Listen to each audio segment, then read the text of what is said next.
Muy buenas tardes, amigos. Hoy tengo el honor y el placer de defender una obra que ha resultado capital para mi educación y mi formación intelectual integral. Me refiero al tomo 1 de Los enemigos del comercio del maestro Antonio Escotado. Antonio Escotado tuvo, lo recordaba hace poco en un space de X con su hijo Jorge y el señor Santis. Antonio Escotado tuvo la grandeza de responder extensamente a mis correos electrónicos cuando yo contaba con apenas 13 años de edad y una inmensa inquietud intelectual y una voracidad por conocimiento, y él todavía se desempeñaba como profesor. Uno de los intelectuales más emblemáticos de lengua española del siglo XX y del siglo XXI, un coloso que nos dejó en octubre del 2021 y que realizó aportaciones mundialmente reconocidas tanto a la historia de 5 milenios de la relación entre los hombres y las sustancias psicoactivas, como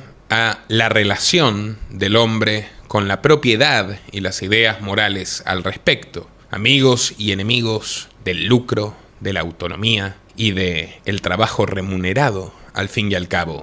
Amigos y enemigos de la esclavitud, visto de otro modo. Y la pregunta es ¿por qué? ¿Por qué en ausencia del maestro este humilde periodista debe realizar una defensa de esta obra? Y es porque este mismo periodista probablemente provocó una crítica por parte de un youtuber que respetamos mucho, Tomás de El Gentilhombre. Tomás es uno de mis colegas favoritos y no ha dejado de serlo por esta desaveniencia. Realiza contenido de divulgación histórica y filosófica de primer nivel. Destaco, por ejemplo, su serie sobre la Unión Soviética o su documental sobre el costado, desconocido por muchos, del nacionalsocialismo. Sus componentes ideológicos e incluso el paso de Hitler como doble agente que trabajaba al mismo tiempo para el gobierno prusiano y la izquierda radical. Tomás es periodista y es médico, fue liberal pero dejó de serlo y no por ello perdió mi respeto, y siempre se ha dirigido con gran cortesía hacia mi persona y mi trabajo. Fue el primer youtuber con el que hicimos una colaboración en conjunto allá por 2020, él es más joven que yo y admiro su inteligencia. Incluso tengo gran estima por él, fue uno de los profesores de la Academia Libertaria, una experiencia caótica pero sumamente edificante que instruyó en historia, filosofía, economía y derecho desde una perspectiva liberal anarquista a más de 2.000 personas. Tomás tuvo ese gesto, por más que no coincidiera quizás al 100% con mi cosmovisión libertaria en aquel momento, pero porque tiene una voluntad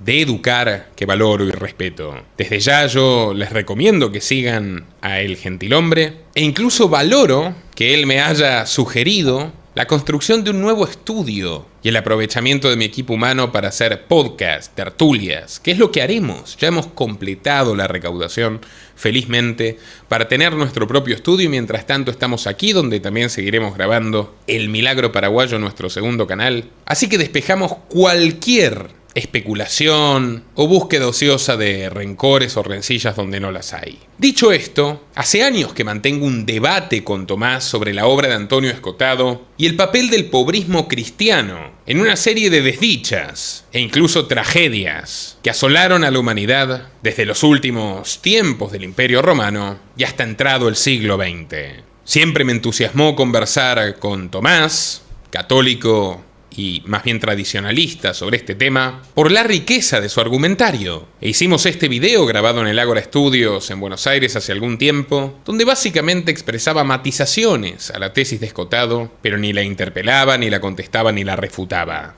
En el contexto de un acalorado debate de redes sociales le dije a algún detractor de Escotado que ni el más culto de mis amigos católicos había refutado una sola línea del libro. Creo que Tomás se sintió aludido y si bien es uno de mis más cultos amigos católicos, no es la persona a la que me refería. La persona a la que me refería es un artista muy querido, esposo de una periodista colega mía. No importa. En cualquier caso, Tomás lanzó un video que pretende desmontar el tomo 1 de Los enemigos del comercio de Antonio Escotado. Y lo hace en términos bastante severos. Y nada más lanzarlo, me di cuenta de que yo estaba llamado, moralmente obligado a responder. Fundamentalmente porque se puede y se debe. Porque el trabajo de Tomás, ya lo verán, se ha propuesto una meta demasiado ambiciosa. Y hay un punto en el cual esta obra se defiende sola. Nada más me propuse comenzar el proceso riguroso que implica estudiar para responderle a un interlocutor de esta talla, me ocurrieron una serie de desgracias que me hicieron pensar en que meterse con Jesús tiene consecuencias graves, señores, como aquel episodio de Los Simpson, ¿recuerdan? Flanders, los niñitos y los motorhomes lanzando monóxido de carbono.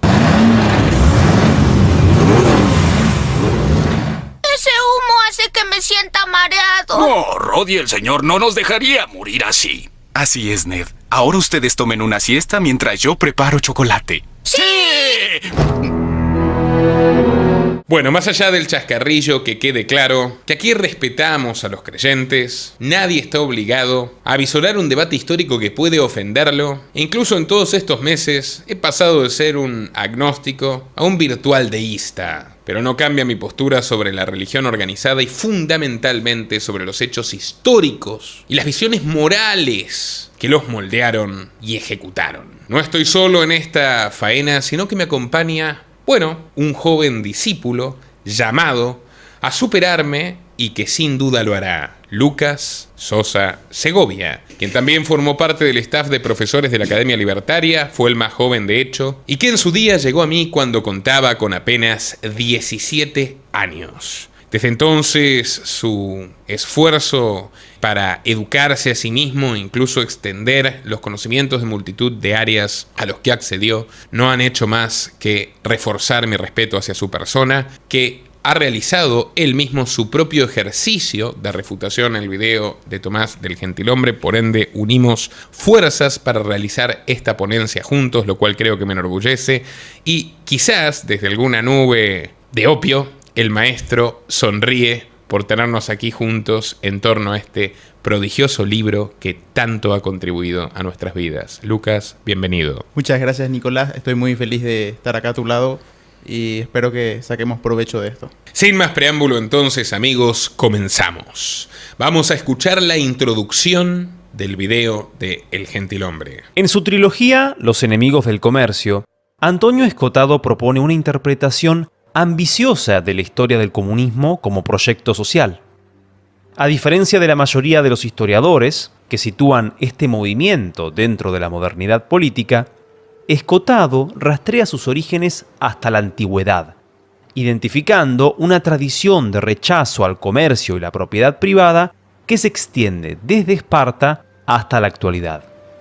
El primer volumen de la obra se centra en reconstruir esta genealogía intelectual, señalando a los enemigos del comercio a lo largo de la historia y contrastando la evolución del pensamiento comunista con el desarrollo del individualismo y el liberalismo. En este contexto, el cristianismo primitivo ocupa un lugar central. Escotado lo considera la primera y más influyente manifestación antigua del comunismo, cuyas ideas reaparecerán transformadas y modernizadas tras la Revolución Francesa. Este análisis evaluará críticamente la representación que Escotado hace del cristianismo en Los enemigos del comercio. Para ello, el video se dividirá en dos secciones. En la primera, se presentará una crítica general de la obra desde una perspectiva historiográfica y metodológica.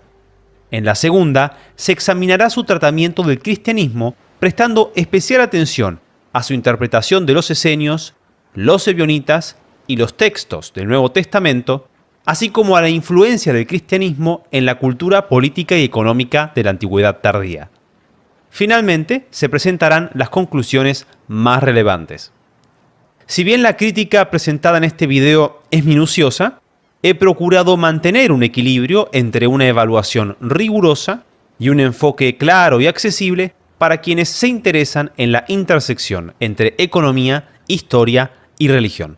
Tomás comienza su video afirmando que la interpretación de Antonio Escotado se aparta de la mayoría de los historiadores. Lo primero que recuerdo es el concepto de falacia ad populum. Pero bueno, este planteo supone que algo es correcto simplemente porque muchos lo sostienen. Pero la historia del conocimiento demuestra lo contrario, una y otra vez. Si la verdad dependiera de consensos y mayorías académicas, Galileo jamás habría tenido razón frente a la hegemonía imperante en su tiempo. Sin embargo, el problema no es solamente lógico, sino también textual. La crítica de Tomás parte de una lectura incompleta del primer tomo de Los enemigos del comercio. Queda fuera, de manera llamativa y sugerente, un capítulo clave que se titula ¿Por qué el cristianismo dejó de ser pobrista?, que resulta fundamental para comprender la tesis de este libro, que por otra parte se vertebra en 3 tomos que llevaron 20 años de trabajo. Este es el primero, publicado en 2008, pero son 3, y Tomás ni siquiera leyó enteramente este que pretende desmontar. El capítulo ignorado, que se titula ¿Por qué el cristianismo dejó de ser pobrista?, exhibe que Escotado no propone una oposición simple y eterna entre cristianismo y, llamémosle, liberalismo o espíritu mercantil, sino que describe un proceso histórico con transformaciones internas, rupturas y cambios de enfoque a lo largo del tiempo, porque los dogmas interactúan permanentemente con la realidad. Un ejemplo muy claro es los puritanos del Mayflower, que llegaron a los Estados Unidos siendo comunistas.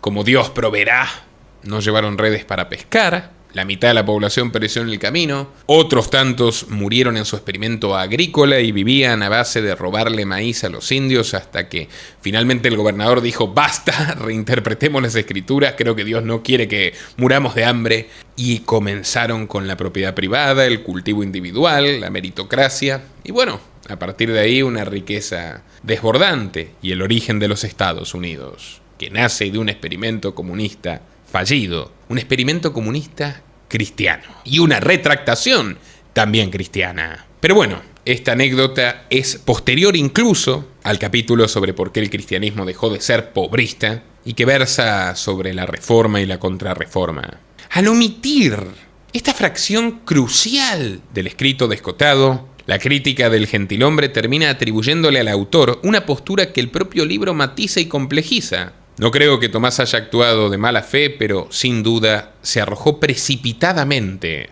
a una empresa que subestima. Además, el recorte es todavía más brusco. El análisis de Tomás se apoya en 8 capítulos, de un total de 26 del primer volumen, es decir, menos de una tercera parte del libro que pretende desmontar. Y al mismo tiempo evita uno de los puntos más incómodos del planteo general de la obra: el empobrecimiento profundo de la Europa católica romana durante la Edad Media, que fue el primer gran experimento, el milenio de experimentación progresiva del no tendrás nada y serás feliz, que termina aniquilando a 2/3 partes de la población de hambre y de peste. Y el contraste con los cristianos bizantinos, que sí tenían mayor apertura comercial, o con los árabes, que profesaban la tolerancia religiosa por pragmatismo mercantil, está perfectamente fundamentado en este libro, en capítulos que el gentilhombre elige omitir. Este fenómeno de empobrecimiento de Europa, que Escotado vincula con maestría a la ideología dominante en torno a la propiedad privada y el comercio, es una etapa histórica decisiva y crucial, ante la cual Tomás calla. Su silencio no es menor, porque es precisamente allí donde Los enemigos del comercio deja de tratarse de una reflexión abstracta y se convierte en una tesis histórica concreta, verificable en sus consecuencias. Ahora la respuesta de Lucas a la introducción del video de Tomás. Adelante, compañero. Tomás sostiene que su video combina una evaluación rigurosa con un enfoque claro y accesible para quienes se interesan en la intersección entre economía, historia y religión. La intención es válida, pero conviene hacer una aclaración básica. La rigurosidad empieza por leerse la obra completa que se critica, no solo una parte. Es decir, abordando sus capítulos centrales y enfrentando sus argumentos más sólidos, no únicamente aquellos que resultan más cómodos para una refutación previa. Vamos a continuar con la siguiente sección: problemas historiográficos y metodológicos en Los enemigos del comercio, según el gentilhombre. Parte 1. Problemas historiográficos y metodológicos en Los enemigos del comercio. El problema de los enemigos del comercio no se limita a la interpretación de hechos o periodos concretos. Sus errores metodológicos y conceptuales no solo distorsionan episodios históricos aislados, sino que comprometen la coherencia de la metanarrativa que articula su interpretación de más de 2000 años de historia. Para ilustrar estas deficiencias, recurro a Historian Fallacies de David Hackett Fisher, una obra clásica que identifica y clasifica errores comunes en la interpretación histórica en 3 grandes categorías: falacias de investigación, de explicación y de argumentación. A continuación, expongo cómo Escotado incurre en varias de estas falacias. La primera falacia identificable es la de la falsa dicotomía. Este error consiste en estructurar una investigación sobre la base de categorías mutuamente excluyentes y colectivamente exhaustivas, sin admitir matices intermedios ni solapamientos. En Los enemigos del comercio, Escotado reduce más de 2000 años de historia a una lucha entre 2 bandos irreconciliables: los enemigos y los amigos del comercio. Esta división, que se extiende desde la oposición entre Esparta y Atenas hasta el presente, resulta atractiva por su claridad narrativa y carga dramatizadora. Sin embargo, obliga a simplificar en exceso la realidad, ocultando matices y perspectivas que no encajan en un esquema binario. Este reduccionismo se ve agravado por la falacia presentista, que refuerza una lectura distorsionada del pasado. El presentismo consiste en analizar la historia desde las categorías del presente, atribuyéndole significados, valores o direcciones históricas que solo tienen sentido a la luz de sucesos posteriores. Fisher ilustra este error con un método heurístico. Imaginemos a 2 historiadores analizando el mismo fenómeno. En la matriz de eventos del pasado ocurrieron 25 sucesos, pero cada historiador debe seleccionar 15 de ellos. El historiador presentista elige aquellos eventos que encajan en una narrativa lineal y progresiva, lo que impone una visión simplificada del pasado. En cambio, su contraparte más rigurosa opta por un conjunto heterogéneo de sucesos que refleja de manera más fidedigna el contexto original. Esta analogía demuestra cómo la selección sesgada de datos puede conducir a una narrativa artificial y teleológica, recursos que Escotado emplea al identificar en la antigüedad las raíces de un comunismo perenne que, si bien mantiene ciertos elementos esenciales, se va reconfigurando a lo largo de la historia. Un ejemplo clásico de presentismo es la interpretación Whig de la historia, acuñada por Herbert Butterfield, quien advierte sobre la tendencia de ciertos historiadores a ver el pasado a través de los valores protestantes y liberales modernos. Butterfield lo describe en 1931 de la siguiente manera: parece que el historiador tiende en primer lugar a adoptar la visión Whig o protestante del tema, y muy pronto se ocupa de dividir el mundo en amigos y enemigos del progreso.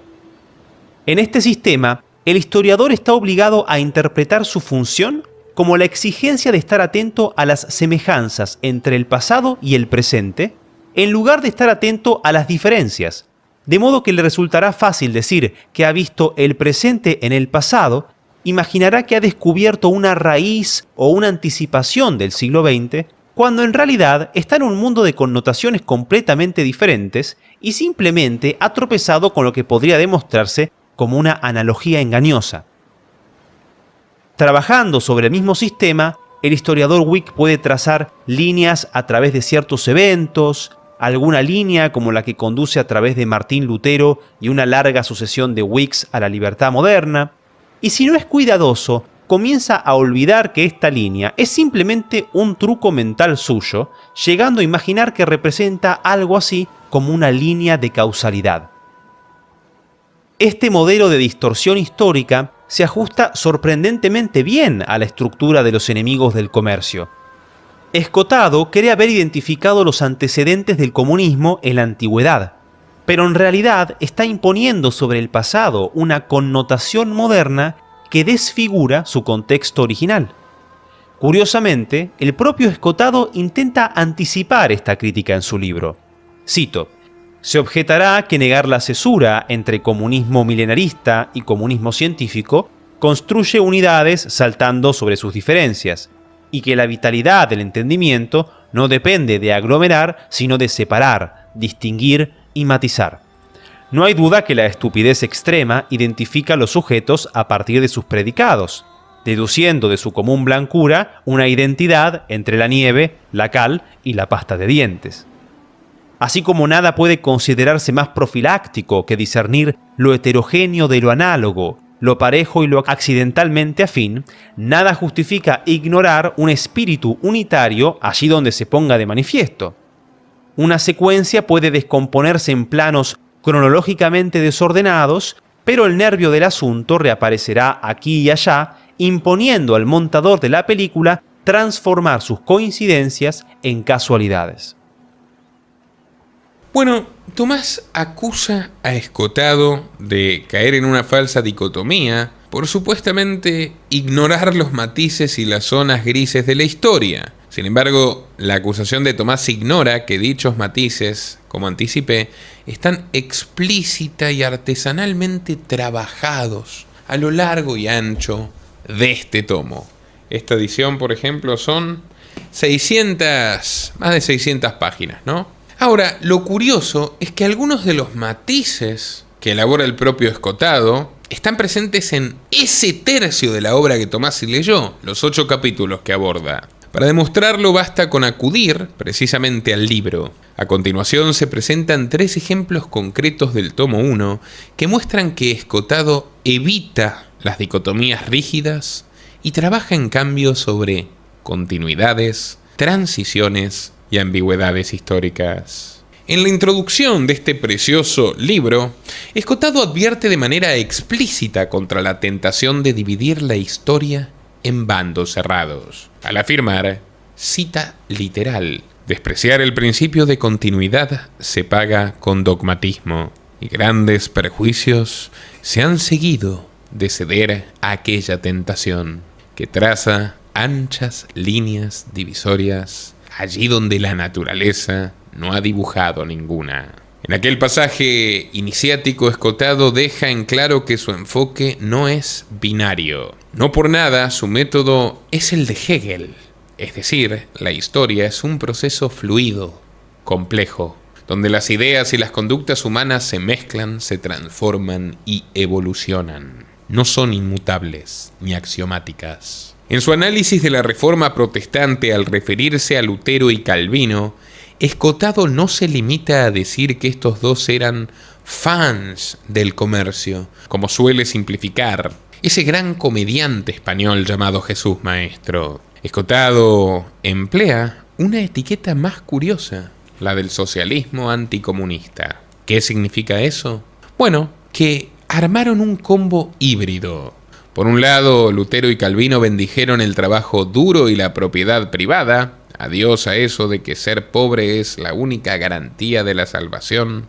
Pero por otra parte exigían una feroz disciplina social y una moral de hierro. No es una forma de liberalismo salvaje, aunque tampoco el rechazo furioso al lucro que caracterizaba la Europa católica. Cuidado. La contrarreforma también generó que la Europa católica desarrolle industrias capitalistas que superaron en producción a la protestante. En ningún momento Escotado lo niega. El tercer ejemplo proviene del mundo romano. Citando a Cicerón, Escotado demuestra que la aristocracia romana no rechazaba el comercio de manera absoluta. De hecho, al principio tiene un capítulo que dice de cómo la propiedad privada nunca fue discutida en Roma y en Grecia. Pero bueno, Escotado establece distinciones. Se despreciaba al pequeño comerciante, pero se aceptaba o se elogiaba al gran comerciante cuando éste culminaba su carrera adquiriendo propiedad rural.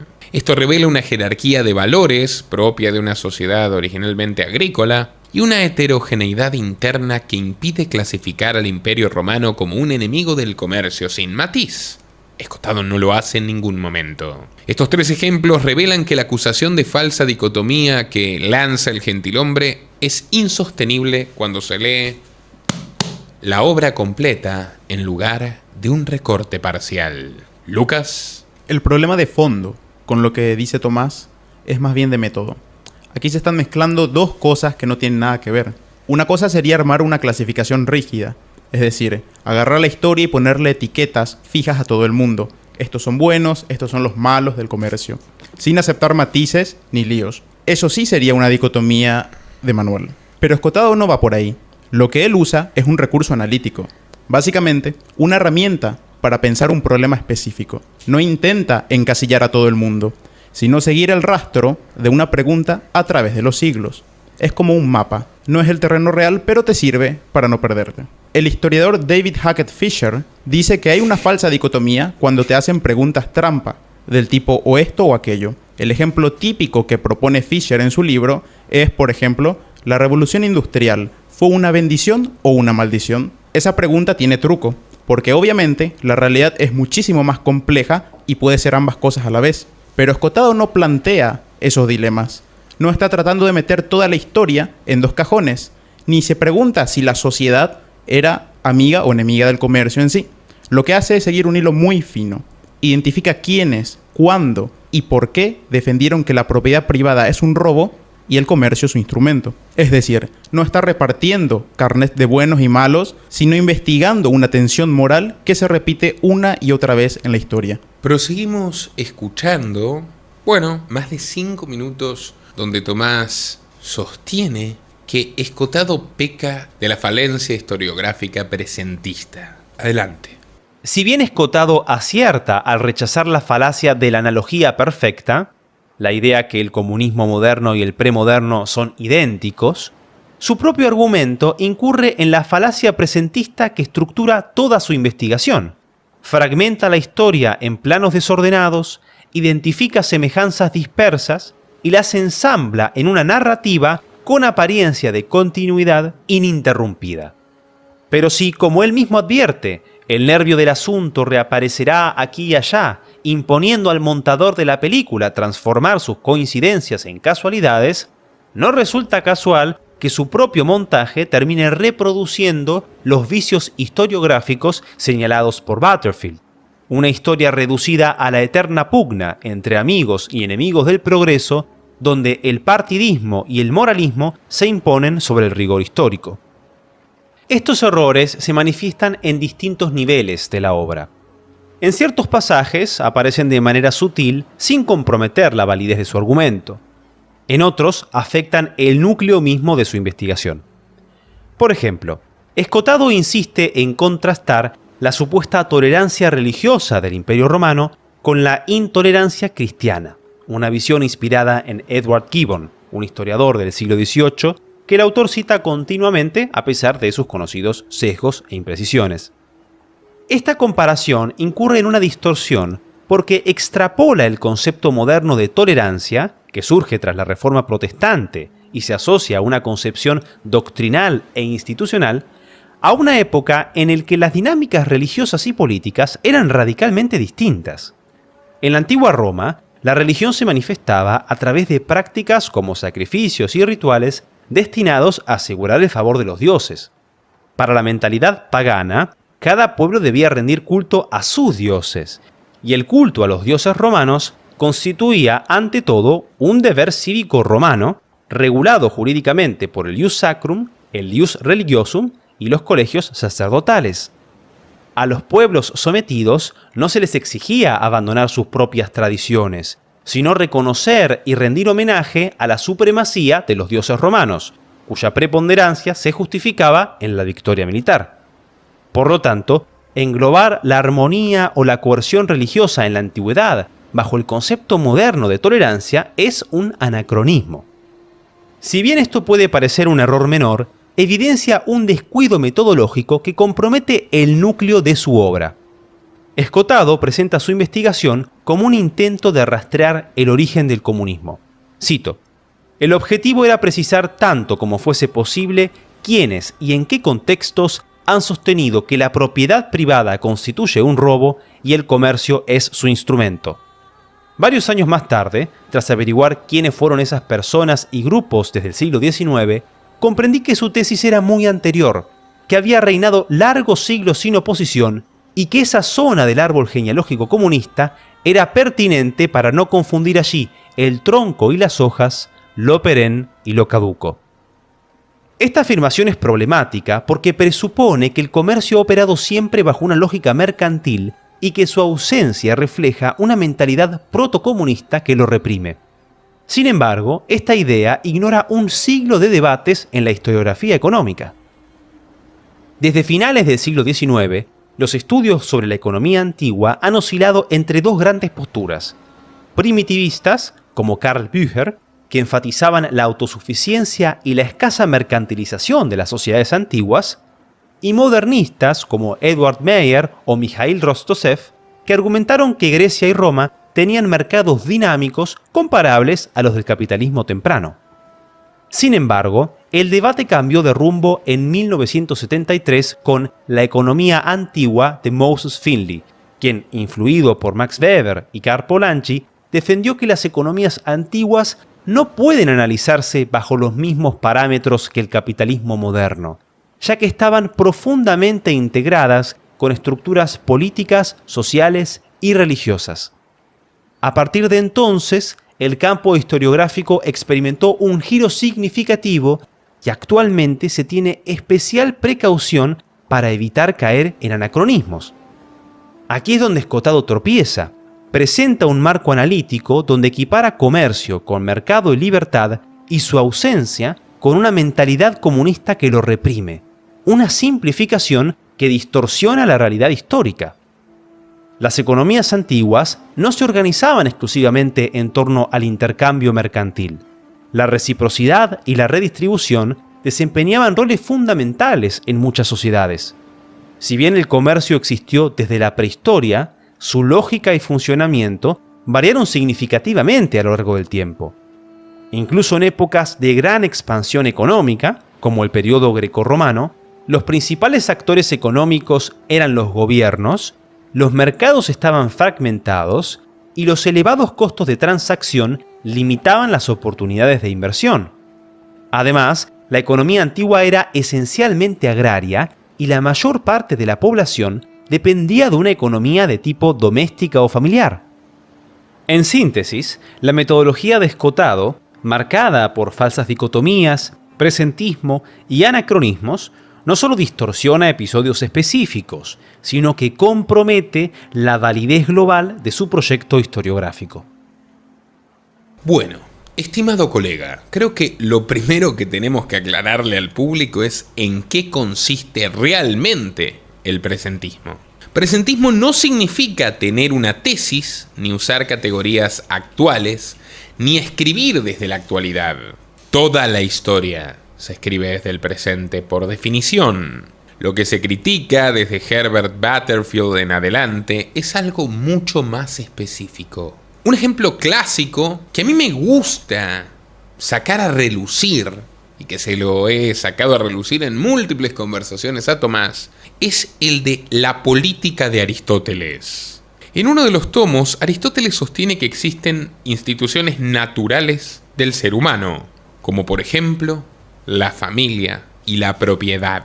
Pero reconoce que la esclavitud, a la que propone como otra institución natural, lo cual es clave si analizamos el contexto donde Aristóteles era básicamente un cortesano de Filipo, el educador de su hijo Alejandro, príncipe macedonio. Pero sin embargo, en el apartado de la esclavitud, Aristóteles tiene la honestidad intelectual de admitir que es un punto disputado, que no está tan claro que la esclavitud sea natural al hombre como lo son la familia y la propiedad.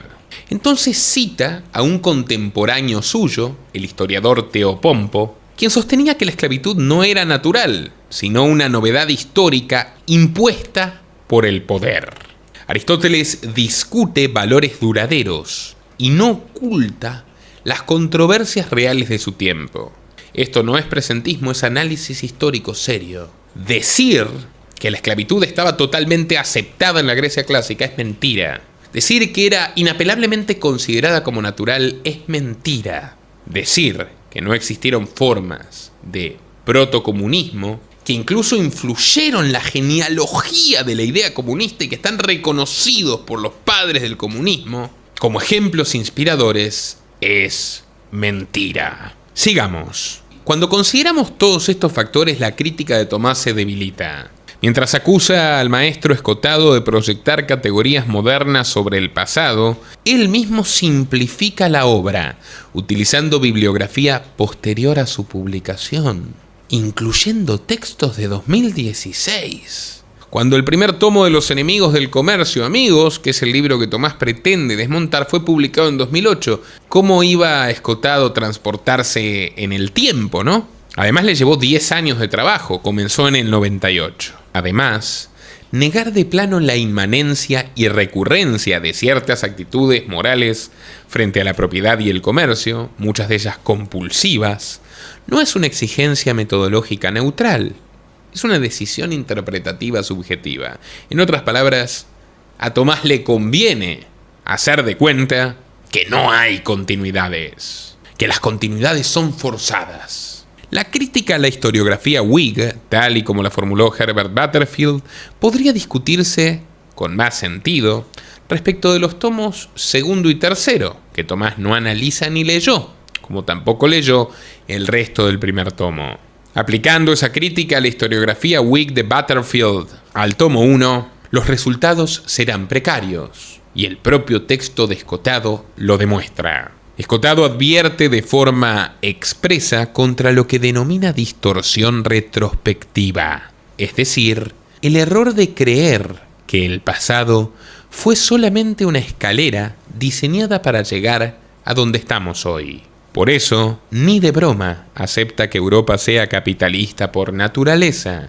Desde el final de Roma hasta el siglo XVII, Europa vivió bajo un sistema de curas y militares donde cosas que hoy hacemos sin pensar, como pedir un préstamo, cobrar intereses o vender una casa, eran literalmente ilegales. ¿A qué les suena, amigos, el modelo de no propiedad de la cristiandad pobrista? Escotado no juzga este fenómeno con los ojos de hoy, sino que explica que así funcionaba el mundo en aquel entonces. Un ejemplo perfecto es la paz de Dios, un sistema donde no se movía ni una moneda, basado en el trueque y el trabajo por protección. La servidumbre, una condición más paupérrima, la del siervo de la gleba, que la del esclavo, porque al esclavo el señor romano le debía las auxilia. El patricio romano les tenía que dar techo, comida, vestido, cobijo. Al siervo, el señor feudal cristiano, le da un beso en la frente para reconocerle su derecho a la vida, así es que.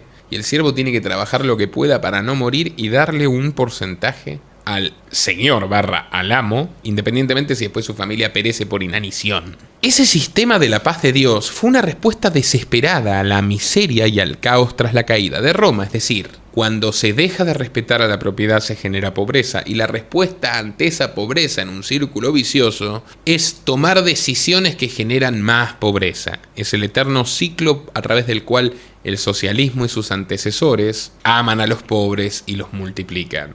Porque no es negocio para ellos que dejen de ser pobres, o no conocen otra forma de mandar y de imponer su capricho sobre esas personas que la figura de la dádiva o la asistencia. Para Escotado, nada de esto ha sido un progreso lineal, sino un parón en seco, el de la Edad Media, y un retroceso histórico real.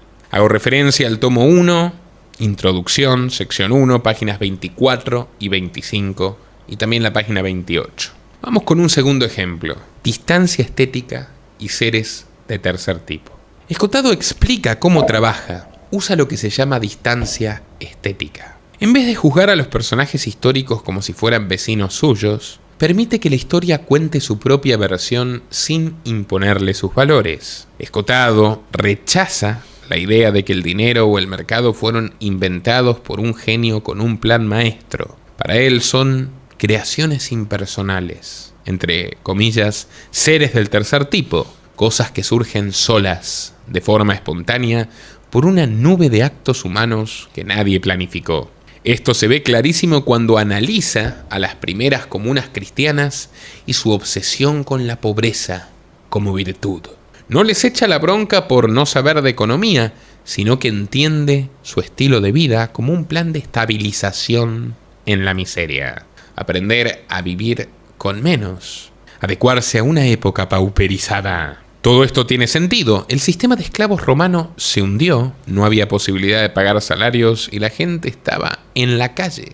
Las famosas vagaudas. Su entusiasmo religioso no era una ideología política moderna, sino la única salida racional que encontraron para sobrevivir al colapso de la civilización. Aquí hago referencia nuevamente a la introducción, la sección 3 del primer tomo, página 38, y la sección segunda, páginas 27 y 28. Con esto cedo la palabra a mi colega, Lucas. Gracias, Nico. Ahora la pregunta ¿es Escotado realmente un historiador Whig? Para entender esto, hay que ver qué criticaba en realidad Butterfield. En su famoso libro de 1931, no decía que estuviera mal mirar el pasado desde el hoy. Lo que le molestaba era esa narrativa de buenos contra malos, que pinta la historia como una escalera mecánica que nos traía inevitablemente hacia el presente glorioso. Pero Escotado no hace eso.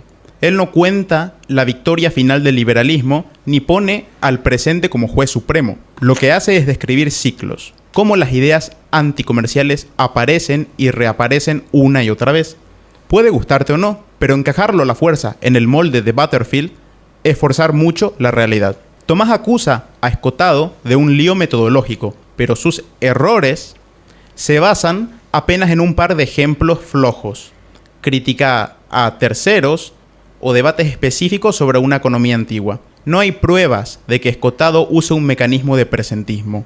Además, ni el propio Butterfield ni los que vinieron después dijeron que toda la historia con enfoque actual sea falaz. William Cronon lo explica muy bien. Una cosa es ser un maniqueo que elige solo lo que le conviene, que es lo que está mal, y otra muy distinta es seleccionar y traducir el pasado para que se entienda el hoy, que es lo inevitable. De hecho, Edward Hallett Carr decía que no existen hechos puros, flotando por ahí.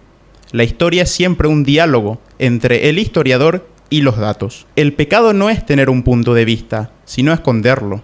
Quentin Skinner pone la regla de oro.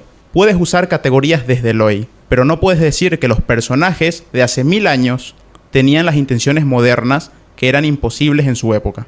Para que la acusación de Tomás se sostenga, tendría que demostrar con el libro en mano que Escotado cae en alguno de estos 4 fallos. 1. Que Escotado trate el presente como destino inevitable, es decir, una teleología dura. 2. Que atribuye intenciones modernas a actores del pasado, un anacronismo mental. 3. Selecciona a dedo, ignorar todo lo que sea antiliberal, es decir, que seleccione solo hechos que anticipan el liberalismo o capitalismo moderno, que sería una selección sesgada. Y 4. Que convierta la historia en juicio moral de progresistas versus reaccionarios, que es un maniqueísmo fijo. Tomás no aporta estas pruebas textuales. Al contrario, Escotado avisa 1000 veces que quiere evitar los simplismos y cita autores como Marshall para recordar que la realidad no tiene líneas divisorias claras. Por eso la crítica de Tomás tiende a operar como etiqueta descalificadora. Butterfield es útil para exigir exactitud, pero no basta con invocarlo. Hay que demostrar dónde el autor hace de su esquema un atajo que reemplaza mediaciones y contingencias por una línea moralizada hacia un final. Además, la crítica se vuelve dudosa cuando Tomás le atribuye a Escotado una historia Whig en el sentido clásico. El Whigsismo típico narra el pasado como escalera hacia la modernidad. Escotado no hace eso. Escotado narra la persistencia y la mutación de una moral anticomercial a través de fases de eclipse y de auge. Esto no prueba que Escotado tenga razón en todo, pero sí vuelve metodológicamente débil encajarlo sin más en el molde de Butterfield. Nicolás. El problema central del enfoque de Tomás no es la erudición. Yo no dudo de Tomás, una persona que sabe muchas cosas, aunque no sea ni el 0.5% de las que se había Escotado cuando escribió este libro por obvias razones cronológicas. El problema de Tomás es el dogmatismo formalista. Desde mi punto de vista es una manera sofisticada de banalidad, ¿no? Con el que Tomás interpreta al mundo grecorromano como si las normas declaradas fuesen automáticamente las de la vida real. En la antigüedad como hoy, una cosa es de iure y otra cosa es de facto. Una cosa es la ley escrita y otra es su cumplimiento efectivo. Si en la Argentina se hubiera cumplimiento efectivo de todos los impuestos que reclama el Estado, básicamente no habría Argentina, estaríamos todos muertos. Bueno, esto ha pasado en distintos puntos de la historia, de distintas formas. Como se sabe, un ejemplo que trata Escotado prodigiosamente en la historia general de las drogas que es considerada la obra cumbre en la materia por la élite académica mundial, ¿no? Ya que nos gustan estos parámetros,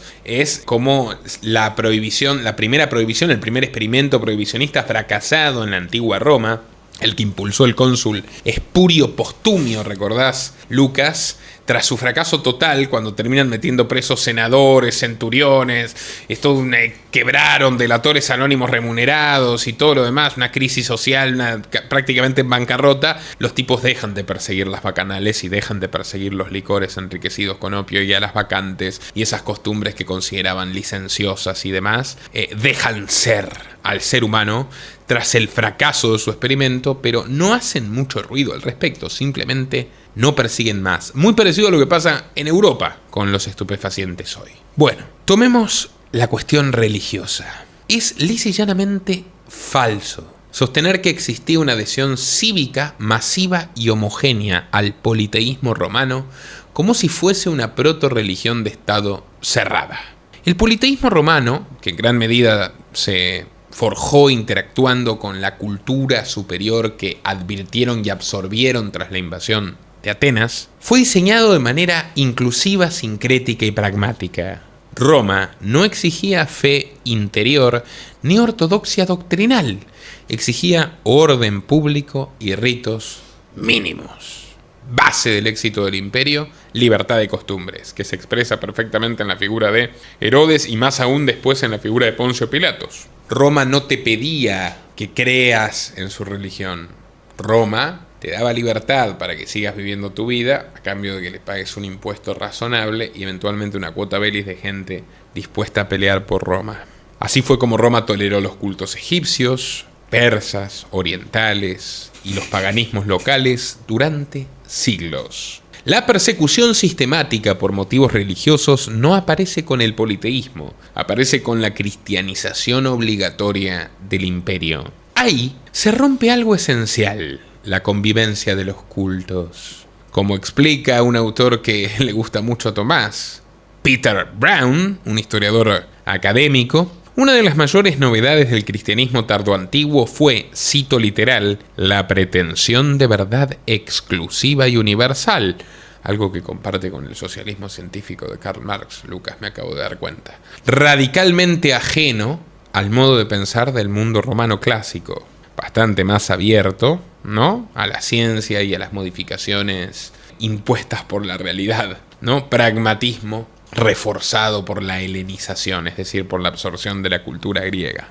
Amigos, nada de esto es una abstracción. Roma respetó durante siglos los cultos provinciales. Cuando intentó imponer el cristianismo desde el poder, generó tensiones profundas con poblaciones que antes convivían sin conflicto religioso alguno. No es casual que esa mutación coincida con la fragmentación territorial del imperio. ¿Cómo se llama el capítulo? Descotado magistralmente, los nombres de los capítulos son aforismos. Una religión para el ocaso de Roma. Una religión para el ocaso de Roma. Bueno, Voltaire, que no lo cito escotado que yo recuerde, pero el Tratado de la Tolerancia, Voltaire cuando nos cuenta que en realidad los que perseguían a los cristianos en la Edad Antigua no eran tanto los romanos, sino los judíos, que obligaban a los romanos a perseguir cristianos porque los consideraban, heréticos, una amenaza para su propia doctrina del pueblo elegido, porque ¿qué es al fin y al cabo ese cristianismo, ese grecocristianismo que se populariza? Judaísmo sin prerrogativas de sangre. Vuelvo al punto. Incluso cuando hubo leyes restrictivas en la Roma precristiana, muchas quedaron en desuso, como cité la prohibición de las bacanales. Pero hay más. Afirmar que no había disidencia o tolerancia religiosa en Roma es desconocer que existieron defensores explícitos de la libertad de expresión y de culto, tribunos, pensadores y otro tipo de personajes históricos. Cicerón defendió la pluralidad religiosa, filosófica y de pensamiento. Marco Aurelio, que era además de emperador un filósofo cínico, toleró múltiples escuelas filosóficas, y Tácito dejó uno de los alegatos más tempranos contra la tiranía moral. Es propio de un tiempo feliz, que cada cual piense lo que quiera y diga lo que piense. Keir Starmer, que encarcela a tuiteros, Javier Milei con su Ministerio de la Verdad. Va para ustedes. Donald Trump contra la desinformación, es decir, contra que se informe sobre su canibalismo pederasta. Ahora vayamos al comercio, donde el error de Tomás se vuelve más grave. Cuando él habla de la ausencia del comercio, me recuerda aquella locución trágica donde Jorge Rafael Videla, el dictador genocida argentino, dice que los desaparecidos no existen, son una incógnita. Pero en realidad los desaparecidos habían sido asesinados. No fueron 30.000, ese es otro debate, pero fueron asesinados por el terror de Estado. El comercio, amigos, existía y fue desaparecido, es decir, fue secuestrado y extinguido, fue liquidado por la cristianización del poder en la era romana. Henry Pirenne, Mikhail Rostoshev y Moses Finley, con todas sus diferencias, coinciden en que el Mediterráneo clásico fue una economía urbana, monetizada y de intercambio intenso, ya desde que mis ancestros los fenicios entraron en escena, antes ya con Ciro el Grande, ¿no? Que prohibió la esclavitud, decretó la libertad de culto y la libertad absoluta de comercio y empresa, generando la grandeza de ese imperio, que es al fin y al cabo el que termina con Atenas, porque financia a los espartanos, ¿no? Entre imperios mercantiles fue esa guerra realmente, y los espartanos eran unos brutos. Absolutamente eran fuerza bruta al servicio del foráneo por su envidia y su inquina contra la floreciente civilización mercantil y democrática y mesocrática ateniense, que Escotado cincela, pinta, ilustra con datos. Escotado no inventa nada. Describe minuciosamente cómo el ascetismo cristiano, la demonización del lucro y la hostilidad hacia el mercado aceleraron la desintegración de las redes comerciales que habían sostenido vivo al imperio. Un imperio que de todas formas señala por no haber tenido esa vocación comercial esencial que convirtió a Grecia, concretamente Atenas, en la luz y faro del mundo que fue y que sigue siendo tras milenios. Aunque Roma no desarrolló un tejido industrial y comercial como el que podría haber hecho, aunque Roma no tenía en su cultura un lugar para el mercader tan ilustre como el que tenía Atenas, aunque Roma propendió hacia un protosocialismo de pan y circo, comida y entretenimiento gratis, tan kirchnerista, tan petrista, tan chavista. El Super Bowl. Sí, y los mercados estos estatales que quiere hacer el comunista Mamdani en Nueva York, invento romano, le fue bastante mal. Por más que haya tenido todo eso, no dejaba de ser una sociedad con un banquero judío que se llamaba Alejandro Lisímaco, con una industria productiva, con redes comerciales que incluso los pusieron en interacción con China. Así que decir que eran sociedades de subsistencia agrícola es simplemente insostenible, impropio. Atenas es el contraejemplo perfecto de lo que Tomás dice, una ciudad sin autosuficiencia agraria, montañosa, que vivía del comercio marítimo, del crédito privado y de empresarios, armadores, banqueros, comerciantes, aceiteros, fabricantes de los mejores cerámicos del Mediterráneo, actores que eran mucho más relevantes en términos económicos que el propio Estado ateniense en su conjunto. Como señala Paul Cartledge, el poder de Atenas no se explica sin el sector privado mercantil. Atenas era una sociedad protoburguesa, o preburguesa si queremos. En Roma ocurre algo similar cuando los homines novi, los hombres nuevos, los empresarios, aquellos que no están predestinados por su cuna, es decir, que no están destinados a ser siervos o vasallos, patricios o esclavos, los hombres libres, comienzan a desplazar a los patricios tradicionales en prestigio e influencia dentro de la sociedad. La propiedad privada no era una herejía moral, era un hecho ante el cual algunos se resignaban y otros celebraban. Las regiones mercantiles del mundo antiguo acumulaban mucho más capital que las comunidades militaristas como Esparta, cuya pobreza estructural contrasta de manera brutal con la opulencia ateniense. La tesis de los enemigos del comercio es incómoda precisamente porque demuestra que el mercado, la propiedad y el afán de lucro a través del intercambio preceden al cristianismo, y que fue el pobrismo moral heredado de ciertas sectas judías y luego institucionalizado por el cristianismo imperial lo que comenzó a problematizarlos. Por eso se llama una historia moral de la propiedad. Para que no parezca una discusión abstracta, vamos a recurrir a un escotado explícito. En Atenas, el esplendor no se debió a planes estatales rígidos, sino a la generación de riqueza privada. Sus logros dependieron del arte de poseer, con vistas a la abundancia, de aquellas cosas de las cuales se puedan sacar dineros. Tomo 1, sección 1, capítulo 1, sección 4, página 61. En Roma, durante su fase de mayor progreso, el imperio se estaba convirtiendo en una comunidad de ciudades autónomas. Y respecto a las sociedades abiertas, cito, las polis democráticas pusieron de manifiesto las ventajas de una sociedad abierta con márgenes cualitativamente superiores de creatividad. Tomo 1, sección 1, capítulo 1, sección 5, página 65. Todo esto confirma, amigos, lo central. El mundo antiguo no era una economía cerrada ni rígida. El Estado no fue su motor principal. Antes de la cristianización forzosa y compulsiva, el Mediterráneo fue un espacio mercantil, urbano y privado. Para que llegue el no tendrás nada y serás feliz, había una serie de bienes que fueron confiscados, masacrados previamente, como Tomás relata y expone y argumenta en su serie magistral sobre la Unión Soviética. Fue en el momento de mayor prosperidad de Rusia, ante las puertas de reformas modernizadoras, que aconteció la catástrofe bolchevique. Así que bueno, el Mediterráneo, como les dije, fue una civilización comercial y la lógica que lo regió durante la esplendorosa Edad Antigua fue moralmente demonizada desde el poder tras la cristianización de Roma. El comercio, amigos, no era ausente.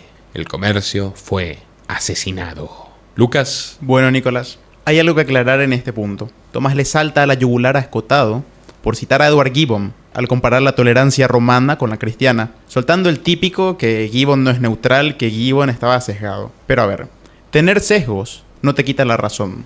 Que un autor sea subjetivo no significa que todo lo que diga sea falso. Si lo que Escotado rescata de Gibbon está mal, Tomás tendría que demostrar qué dato concreto es falso. Quedarse con el que Gibbon estaba sesgado no es un argumento. Es como decir que un matemático hizo mal una cuenta solo porque te cae mal.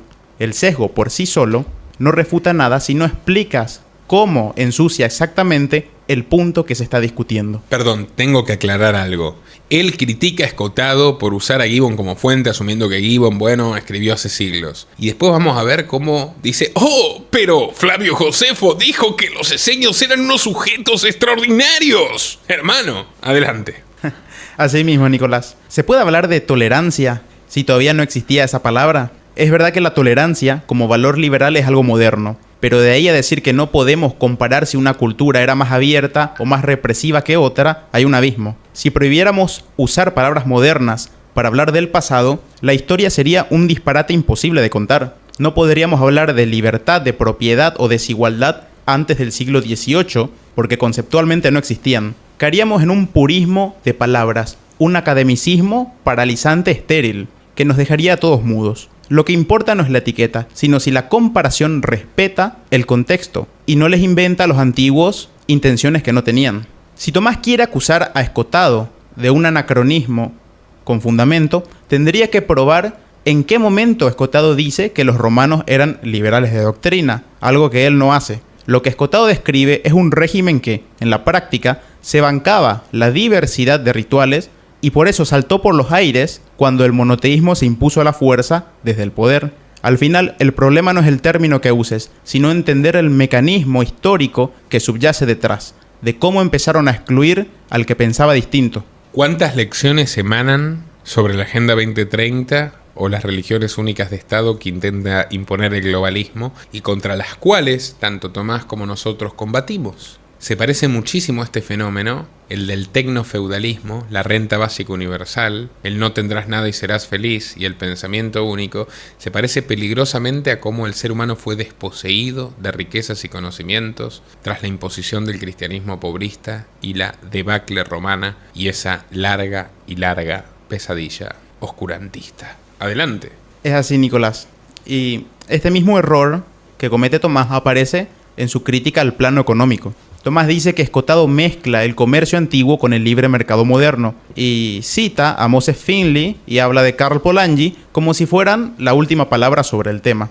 Según estos autores, las economías antiguas estaban tan metidas en la política y en lo social que ni se puede comparar su economía antigua con el capitalismo de hoy. Y a ver, es razonable recordar que no podemos calcar la economía de Roma sobre una multinacional actual, eso está claro, pero Tomás cae en el error opuesto. Vende el famoso debate entre primitivistas y modernistas como si Finley hubiera ganado el juicio y cerrado el caso, y la verdad no es así. Al modelo de Polanyi le han dado por todos los lados por ser demasiado rígido. Hoy por hoy muchísimos estudios de investigadores como Andrew, como Temin, como Morley, han demostrado que en el mundo antiguo sí había cálculo de beneficios, inversión y gente pensando con lógica económica.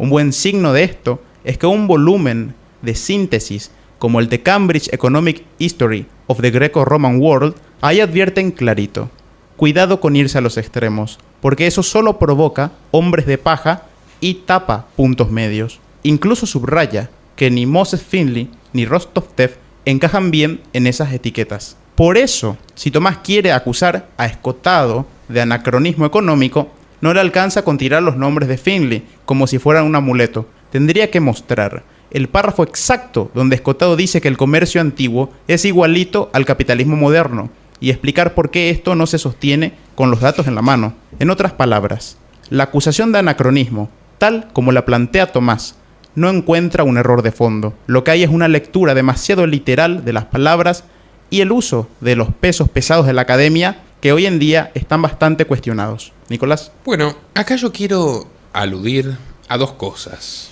La primera, pueden observar perfectamente las analogías entre la oscuridad que sobrevino con el monopolio de pensamiento en aquella Europa y la que está aconteciendo ahora en esta Europa y en esta América y en este Occidente. Nosotros tenemos un modesto pero efectivo proyecto civilizatorio para salvar nuestra libertad, nuestro patrimonio y a nuestros seres queridos de las garras de la tiranía global antes que, como en aquellos tiempos, hagan crecer árboles en los caminos y nos aíslen en feudos, que hoy serán llamados Free Cities de Peter Thiel o guetos, campos de concentración, ciudades de 15 minutos como las de Oxfordshire de Inglaterra. Entonces, antes de que sientas la necesidad incontenible de escapar y ya no puedas, antes que tus ahorros, tu dinero, tus acciones, tu oro, tu empresa, tu propiedad heredada, tu finca hayan sido expropiadas, antes que eso, mientras todavía puedas decidir, te invito a evaluar la propuesta que tenemos en clubamagi.org para ti. Bruce y Mariela son una pareja que se conoció en Nueva York, como si fuera una película de Woody Allen. Trabajaron duro y con mucho esfuerzo compraron 3 propiedades para tener un retiro apacible. Las alquilaban por Airbnb y todo iba muy bien, hasta la Local Law 18 de 2022 que aniquiló al sector. Prohibido el alquiler turístico, de facto. Con los $2.500 del plan de pensiones de Bruce no les alcanza para nada. Y además, el comunista Mamdani que ganó las elecciones los amenaza con un hachazo tributario por su patrimonio, por más que ahora por culpa del Estado está ocioso. Mariela se lo cuenta preocupada a su hermano Antonio, que está pensando en cerrar su tienda en California. Desde que los fiscales financiados por George Soros despenalizaron los robos menores, ha sufrido 17 asaltos. El último fue violento, pero le tiene todavía más temor al adoctrinamiento. Ha tenido que cambiar a su hija de escuela después de que su mejor amiga tenga complicaciones tras una cirugía de cambio de género inducida por profesores progresistas. Todo esto podría parecerle una broma a Eduardo en México, que es arquitecto pero tuvo que irse del negocio luego de que unos burócratas morenistas le hicieran la vida imposible, luchando contra la gentrificación y deteniendo el proyecto donde invirtió todo su esfuerzo. No quiere volver al norte con su familia, porque si allí no pagas un tributo a los narcos, estás frito.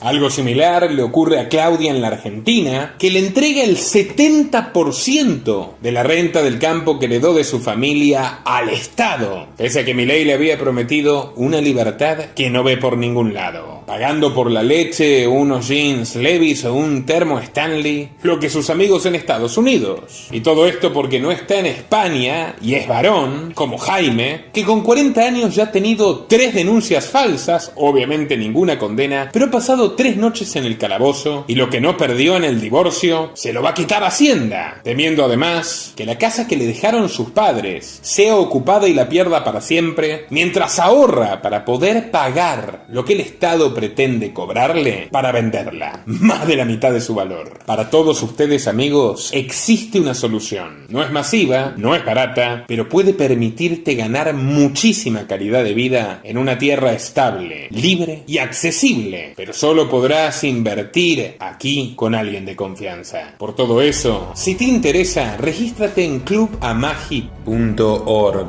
Tenemos cupos limitados y aprovecha que aún puedes votar con los pies y salvar tu patrimonio, a tu familia y tu dignidad humana. Puedes adquirir más información uniéndote en patreon.com/Nicolás Moraz, es gratis, y luego adquiriendo una videollamada conmigo en nuestra tienda oficial. ¡Te espero! Hay cupos limitados, no es una solución para todos, no es una solución barata, pero es una solución muy buena. Una de las lecciones que nos da la obra de Escotado y la realidad misma, la experiencia de vida y el sentido común, es que lo perfecto es enemigo de lo bueno. No vendemos utopías. Ofrecemos conectarte con un entorno seguro en un país estable para realizar tus negocios o ejercer tu profesión y llevar adelante tu proyecto individual, familiar o empresarial sin expropiadores y pobristas en el camino, quedándote con la mayoría absoluta del fruto de tu trabajo en tu bolsillo. clubamagi.org. Lo segundo que quiero decir es que al respecto de estos tópicos en torno a la supuesta anacronía de Escotado, hay un usuario que le hace un fatality al video de Tomás que es increíble. Lo cual es lógico, yo supongo que del mismo modo que nosotros tenemos una audiencia segmentada, donde nuestros leales son personas en general, si son jóvenes son tan ilustrados como Lucas, que no me digan que no es una esperanza en el porvenir de la humanidad, pero en general no son jóvenes. El promedio de mi público tiene más años que yo, tiene 35, 45, 55, 60, 70, 80 años. Son gente que tiene cierto bagaje, cierta formación cultural, cierta vocación de pensamiento crítico, no acepta verdades predigeridas, sino que hace mirándome a mí, que hace siguiendo a los liberales. Hay gente que generalmente ha hecho algo en su vida, ya sea profesionalmente, ya sea educativamente, ya sea empresarialmente, CEOs, empresarios, terratenientes, bitcoiners, autónomos, deportistas, músicos, actores, nos sigue gente muy preparada. En el caso de un canal como el de Tomás, que trata temas todavía más complejos e intelectuales, es de asumir que tiene una audiencia de muy alto IQ, que lo que para mí es fácil de entender, con 132 puntos de IQ, Lucas los tuyos también y demás, para la audiencia mayoritaria no lo es. Entonces, ¿qué ocurre cuando tienes una audiencia tan cultivada? Como a mí a veces, a menudo, hay usuarios que me dicen, che, te equivocaste en esto, che, esto no es así. Y yo, por supuesto, admito y me enriquezco. A Tomás lo fusiló un usuario que se llama, cuidado con este nombre, vamos a ponerle música suspenso.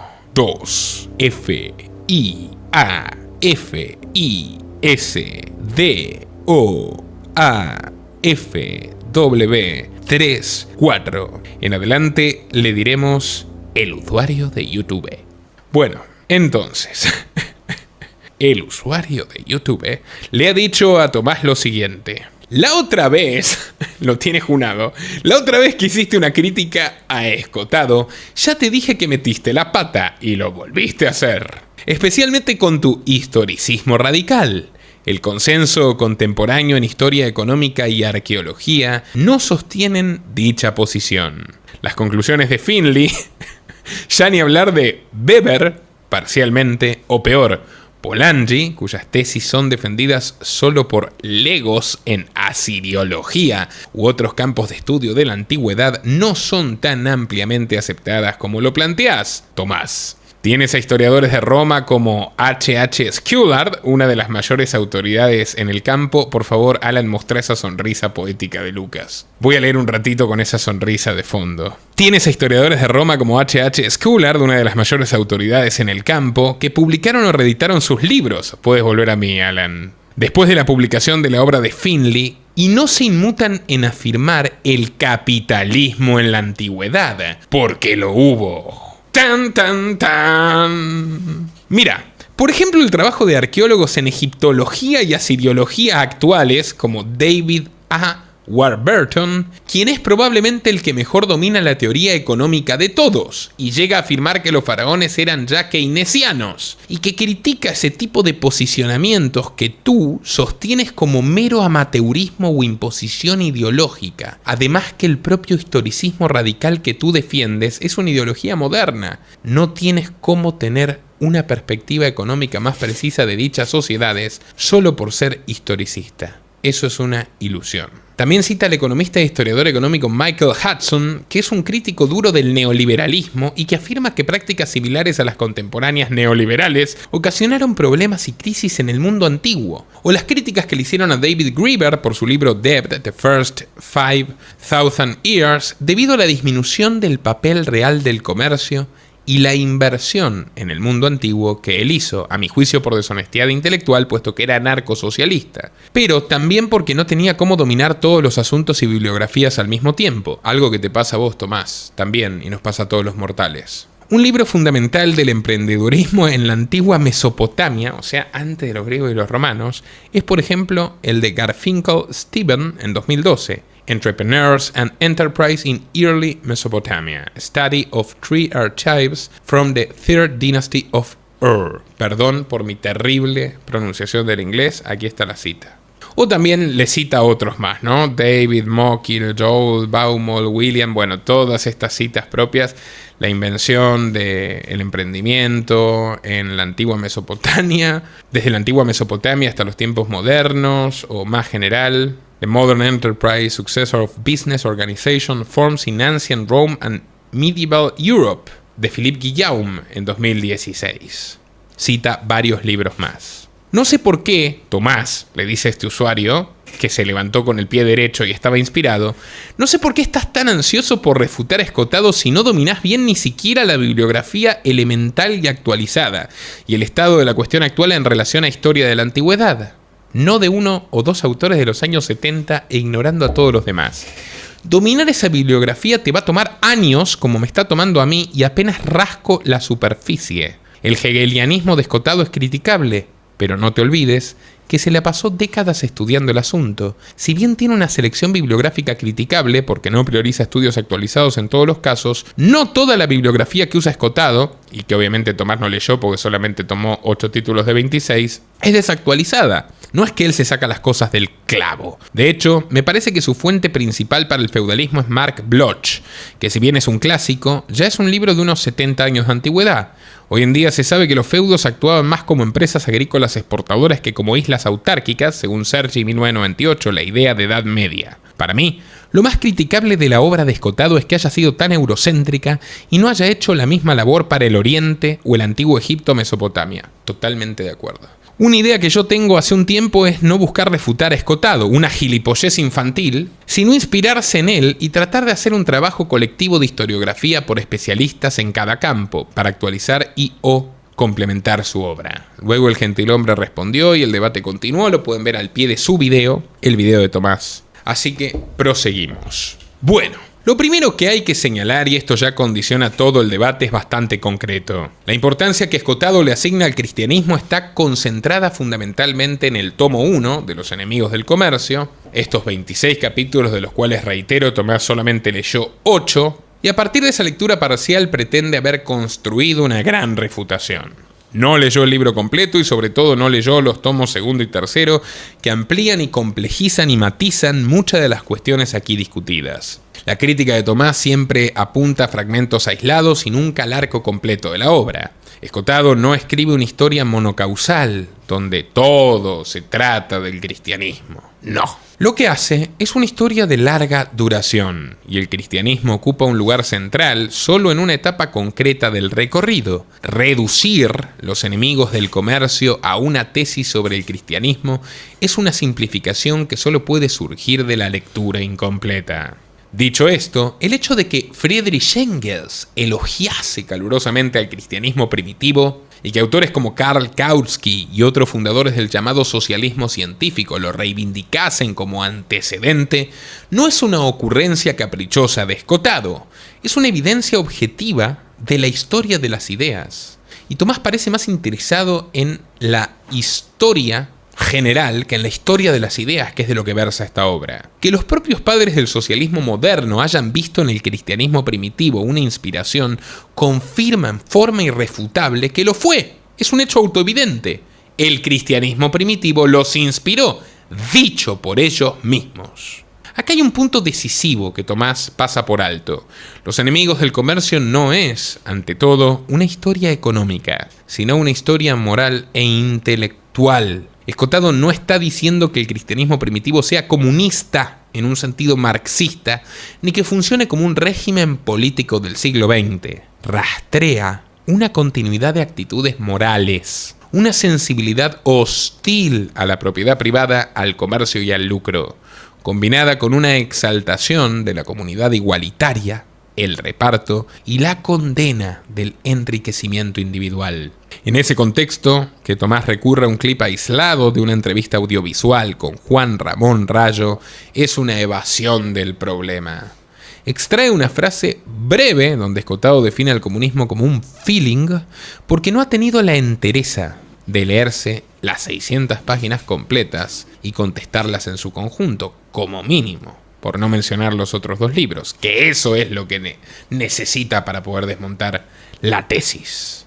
Aún así, Tomás ataca la definición como si fuera un desliz improvisado, cuando en realidad es la clave del argumento, el nexo palpable y evidente entre la conciencia cristiana primitiva y la moderna conciencia marxista, la genealogía de la idea. Escotado no está haciendo teoría económica, está describiendo un impulso moral recurrente, una disposición del alma, podríamos decir psicológica, que reaparece una y otra vez bajo distintas formas históricas. Exigirle al autor que lo defina como si fuera un manual de ciencia política es no entender el tipo de análisis que hace. Más allá de si la interpretación teológica de Engels es discutible o de si disponía de información incompleta, algo plausible dado su contexto, el punto decisivo es otro. Engels elige hechos reales y discursos reales del cristianismo primitivo y los presenta como ejemplo de un proto-socialismo. No porque fueran idénticos al marxismo moderno,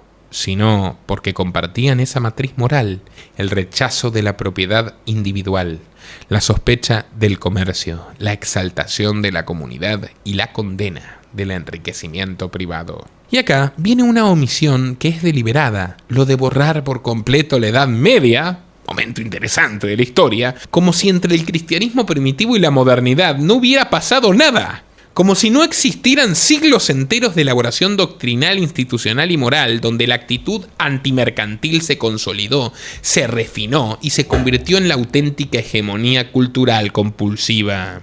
Escotado no iguala cristianismo primitivo y comunismo moderno. Lo que hace, y esto es lo que parece resultarle especialmente molesto a Tomás, es trazar una evolución histórica constatable de una actitud antimercantil, donde sectas judías marginales, pasando por el cristianismo institucionalizado, la Edad Media, la condena del lucro, la sospecha del dinero, el elogio de la miseria y la demonización del comerciante, como toda la demonización de la vida terrenal, reaparecen secularizadas y trasvestidas en ideologías modernas. Ese recorrido parece producirle a Tomás una resistencia conceptual que persiste y persiste a lo largo de su video, que lo lleva a buscar frases sueltas en entrevistas sobre otros temas, en lugar de concentrarse en el material puntual y concreto. Material que no solamente está en los libros, sino también ampliamente desarrollado y sistematizado por Jorge Escotado, hijo de Antonio, en su gran canal de YouTube y en sus redes In Memoriam. En su canal de YouTube, que les recomiendo desde ya que se suscriban, puede verse la elaboración profunda, ordenada y coherente de cada uno de estos conceptos. Ignorarlo todo y reducir el argumento a unas frases sacada de contexto no es una crítica seria, es una forma de no enfrentarse directamente a una tesis que atraviesa 2000 años de historia intelectual occidental y que naturalmente desborda la capacidad que tenemos los youtubers para tratar estos temas en forma quirúrgica. Lucas. Es así mismo como vos decís, Nicolás. Es que Tomás critica a Escotado que no separa un monasterio,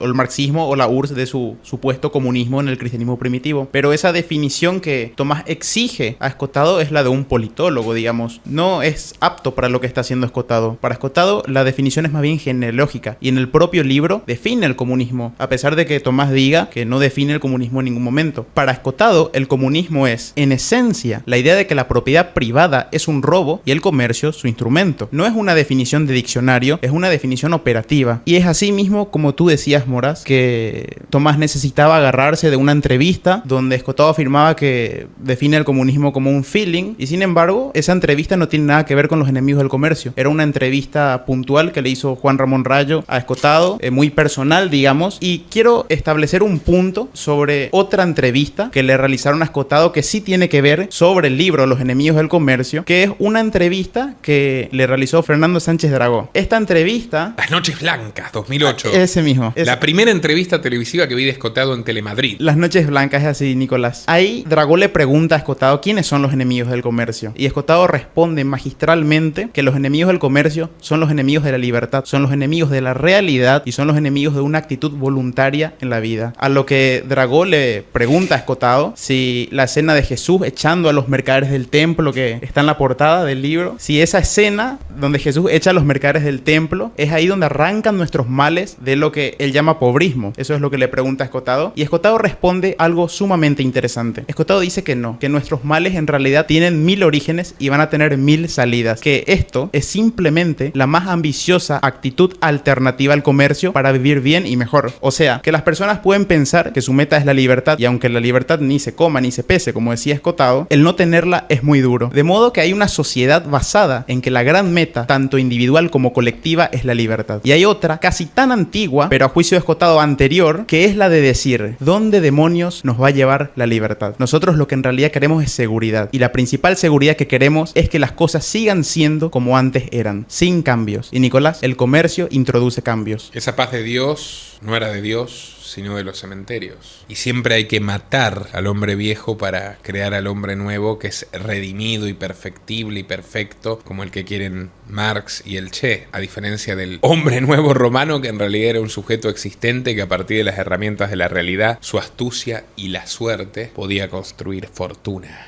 y cambiar su porvenir, ser arquitecto de su vida. Decía Séneca que no hay viento favorable para el que no sabe a dónde va. El hombre nuevo del comercio, el hombre que no está determinado por su cuna, es un hombre nuevo real. Y el hombre nuevo que postulan el marxismo o el cristianismo es un hombre irreal, basado en el odio al hombre real, en el pecado original de querer saber, la manzana prohibida, cuyo castigo es ganarse el pan con el sudor de la frente, trabajar. O sea, es una demonización del trabajo desde el principio y es un castigo a la búsqueda del conocimiento, que es lo que nos hace Homo sapiens. Es una semilla de autoodio que a través de la culpa va a dominarnos para dar la mejilla para que nos den en la otra y en la otra y otra vez y otra vez y otra vez hasta que estemos destruidos, porque bienaventurados los pobres de espíritu y todo lo que suframos en esta vida será compensado en la futura, que como mínimo es incierto. Cómo ese dogma no iba a servir para justificar movimientos autoritarios, aunque también haya sido adaptado de manera mucho más prodigiosa y humanista por otras filosofías como el propio liberalismo, que también nace de la cristiandad y lo dice Escotado. O sea, no es que estamos demonizando el cristianismo, estamos retratando, mejor dicho, Escotado está retratando la evolución de la interacción entre el cristianismo, el comercio y la propiedad privada. Adelante, Lucas, no te quería interrumpir. Volviendo al punto, Tomás eligió la definición más abstracta que pudo haber encontrado de Escotado definiendo el comunismo. Yo creo que miró 7 o 8 entrevistas para elegir la que Escotado quedaba peor. Supongo que, bueno, es la lógica. Nosotros, si tenemos que hacer eso en el documental de un político, también lo hacemos, pero no me parece que ameritaba tratar así a un intelectual. Pero bueno. Y bueno, Nicolás, no sé qué te parece si ahora pasamos a hablar sobre los esenios, un tema bastante interesante, porque en este punto Tomás aporta matices muy válidos, pero no termina derribando el punto central. Señala que las fuentes y la investigación moderna muestran una diversidad interna, reglas distintas y una relación compleja entre propiedad individual y fondos comunes. Por ejemplo, Tomás menciona la regla de la comunidad y el documento de Damasco, que no describen exactamente lo mismo. Incluso cuando hay entrega de bienes, existen indicios de posesiones privadas, objetos perdidos, multas, aportes. Este tipo de corrección puede ser válida. Escotado tiende a simplificar y ahí conviene reconocerlo. Su retrato de los esenios puede resultar demasiado monolítico, pero la pregunta clave es si esa complejidad refuta el argumento general de Escotado. Y la respuesta es que no necesariamente, porque el rol de los esenios en Los enemigos del comercio no es escribir una etnografía económica completa, sino mostrar el surgimiento temprano de la ética anticomercial y una subordinación fuerte del individuo al colectivo. En este sentido, incluso la lectura de Murphy, a quien Tomás cita, mucho más granular, no desautoriza a Escotado, sino que lo matiza. La discusión entre Murphy y Escotado puede resumirse en que Escotado enfatiza un comunalismo rígido y una fobia al comercio, casi monástica, y Murphy reconstruye un modelo más flexible, por ejemplo, depósito, cesión de usufructo y un comercio externo limitado. Pero incluso en el modelo de Murphy, el individuo pierde autonomía real sobre el uso libre de sus bienes. La diferencia entre abolición legal de la propiedad y propiedad formal, sin que las personas tengan su control efectivo, puede ser grande en teoría jurídica, pero pequeña en la experiencia práctica. Murphy corrige el grado de literalidad del comunismo esenio, pero confirma plenamente que estamos ante una de las primeras manifestaciones sistemáticas de una ética anticomercial, donde la propiedad privada y el intercambio son vistos como fuentes estructurales de corrupción moral. Entonces Tomás puede tener razón en que Escotado exagera, pero no logra demostrar que el núcleo sea falso. El propio Tomás termina concediendo lo esencial. En otro tramo, Tomás afirma que los esenios tenían, y dice literalmente que la comunidad esenia rechazaba el comercio interno, ya que la compra-venta dentro del grupo, salvo en casos específicos, se consideraba signo de avaricia y una amenaza para la armonía colectiva. Además, su rechazo al comercio y la acumulación de riqueza estaba vinculado a tradiciones proféticas y sapienciales. Eso es lo que dice Tomás. Y dicho de forma limpia, es necesariamente el punto preciso de Escotado. Es lo que Escotado busca destacar. Una ética donde el comercio se vuelve sospechoso y la riqueza tiende a asociarse con la corrupción. Así que considero que Tomás tiene la razón absoluta en este punto sobre los esenios, pero no está admitiendo entonces la tesis de Escotado. No dice explícitamente que los esenios tenían un rechazo al comercio y la acumulación de riquezas. Tomás lo excusa diciendo que todo venía de tradiciones sapienciales que advertían de los peligros de la riqueza y así, pero no se da cuenta entonces, señor Tomás, que eso es lo que Escotado está sosteniendo. No acaba de decir anteriormente que no se podía hablar de comercio en la antigüedad y tú estás justificando su aversión al comercio. Pues Escotado explica de dónde viene esta aversión al comercio. Resulta muy contradictorio este punto e irónico hasta cierto punto. Es decir, Tomás discute el por qué y el cómo, pero termina confirmando el qué. Es decir, los esenios tenían una fuerte aversión al lucro y al comercio. Nicolás. Vamos